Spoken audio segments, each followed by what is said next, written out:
कालच क्रांती ज्योती विद्यालय हा मराठी सिनेमा बघितला आणि सिनेमा संपल्यानंतर ज्या सिनेमामध्ये ज्या कलाकारांनी काम केलेलं आहे ते प्रेक्षकांना भेटण्यासाठी आले होते.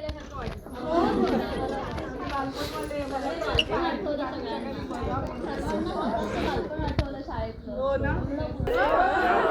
माझी दोन्ही मुलं मराठी शिकलेली आहेत. वा वा वा वा. माझी सुद्धा दोन्ही मुलं मराठी शाळेत शिकलेली आहेत.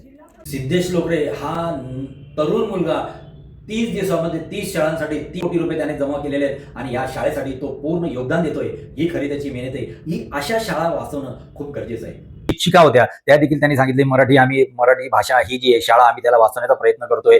मी देखील सांगितलंय, तुम्ही बघितलं असेल, मी देखील सांगितलं की माझी मुलं देखील मराठी माध्यमात शिकलेली आहे. की मराठी माध्यमामध्ये जेव्हा तुम्ही मुलांना शिकवतात, हल्ली तर माझ्या मते की आता पहिलीपासून इंग्रजी देखील शिकवलं जातं. म्हटलं की माझ्या मुलांना कधी तर ते आता इंग्लिश एकदम फास्टमध्ये बोलू शकतात, पण बोलणं ही फक्त भाषा झाली. इतर ठिकाणी जेव्हा जगामध्ये तुम्हाला कुठं फिरत असतात तर त्यावेळेला फक्त तो बोलायचा प्रश्न येतो. पण मातृभाषेमध्ये जेव्हा तुम्ही शिक्षण घेता तर हे तेव्हा गरजेचं आहे. माझी कळकळीची विनंती आहे सगळ्या जे माझे प्रेक्षक बघत असतील तर ही मराठी माध्यमिक शाळा ही वाचवली गेली पाहिजे आणि ज्या ज्या शाळेमध्ये जेवढा आपल्याला प्रयत्न करता येईल तेवढं नक्कीच आपण प्रयत्न करू शकतो. परंतु वास्तविकता जी आहे ती आपल्याला समजून घेणं खूप गरजेचं आहे. आता आपल्या मुलांची मुलं त्यांना देखील आपल्याला प्रवृत्त करायचंय की त्यांना मराठी शाळेमध्ये टाकणं गरजेचं आहे असं मला वाटतं. तुम्हाला काय वाटतं नक्कीच कमेंट करून मला सांगा. मी सुरेश.